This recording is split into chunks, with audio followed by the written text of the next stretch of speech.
बातमीने आपण सुरुवात करूया। पाकिस्तानचे माजी पंतप्रधान इम्रान खान यांना अटक करण्यात आली आहे। इम्रान खान यांच्यावर भ्रष्टाचाराचे आरोप आहेत आणि या प्रकरणी न्यायालयात हजर राहिल्यानंतर पोलिसांनी अटकेची कारवाई केली। या प्रकरणी एक व्हिडिओ देखील समोर आलाय। पोलीस इम्रान खान यांना न्यायालयाबाहेरून अटक करून पोलीस गाडीत नेताना दिसतायत। इम्रान खान यांच्या अटकेनंतर पाकिस्तानच्या राजकारणात मोठी खळबळ माजली आहे। दरम्यान इस्लामाबाद हायकोर्टाच्या बाहेरच पाकिस्तानी रेंजर्सनी त्यांना ताब्यात घेतलं। इम्रान खान आज जामीन मिळवण्यासाठी हायकोर्टात गेले होते आणि यावेळी अटकेपूर्वी त्यांनी प्रतिक्रिया दिली।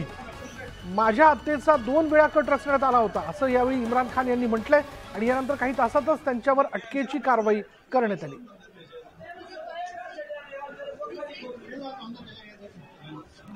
आणि दृश्य आपण बघतोय हे पाकिस्तानी रेंजर्स आहेत ज्यांनी इम्रान खान यांना ताब्यात घेतलेले आणि तत्पूर्वी त्यांना ताब्यात घेतल्यानंतर ते कोणालाही दिसू नये या पद्धतीने आजूबाजूला हाती असणाऱ्या सगळ्या ढालींचा आधार घेत या रेंजर्सनी कडक करत त्यांना पोलिसांच्या गाडीपर्यंत नेलंय। भ्रष्टाचार प्रकरणी इम्रान खान यांना अटक करण्यात आलेली आहे आणि त्याच प्रकरणामध्ये अटकपूर्व जामीन घेण्याकरता इम्रान खान हे आज पाकिस्तानमधल्या हायकोर्टात गेलेले होते। आणि त्यानंतर जी दृश्य आपण बघतोय की इम्रान खान यांना पाकिस्तानी रेंजर्सनी ताब्यात घेतलं। एका माजी पंतप्रधानाला अशा प्रकारे अटक करून त्यांनी गाडीमध्ये बसवलं। उस कॉन्फ्रेंस से और उनकी विजिट से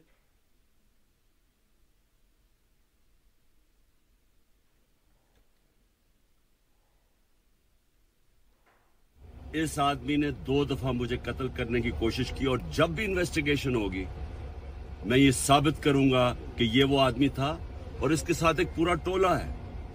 और इसके साथ कौन है वो भी सब कौम को पता है। आज सोशल मीडिया के जमाने में सबको पता है वो कौन है। सवाल मेरा ये है कि क्या एक मुल्क का एक्स प्राइम मिनिस्टर क्योंकि इस आदमी का नाम आ गया मैं अपना FIR नहीं कटवा सका?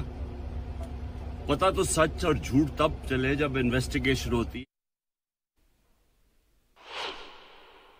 मैं एक्स प्राइम मिनिस्टर अपनी पंजाब की हुकूमत होते हुए हम इन्वेस्टिगेशन FIR में इसका नाम नहीं दे सके। उसके बाद पंजाब की हुकूमत की JIT 2 पुलिस ऑफिसर ने जिन्होंने इसके कहने पे रिकॉर्ड किया था उसकी स्टेटमेंट्स नवीद शूटर की,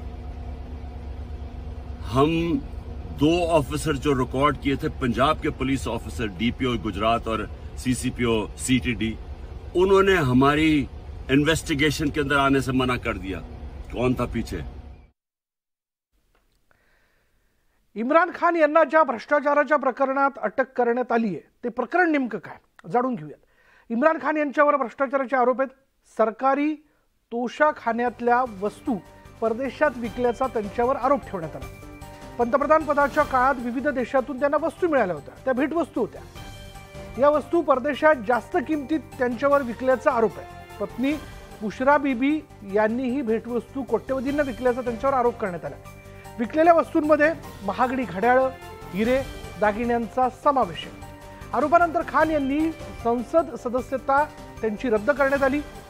खान यांच्यावर निवडणूक लढण्याबाबत 5 वर्षांची बंदी घालण्यात आली। इस्लामाबाद हायकोर्टाच्या आवारातनं या सगळ्या प्रकरणावरनं त्यांना अटक करण्यात आली।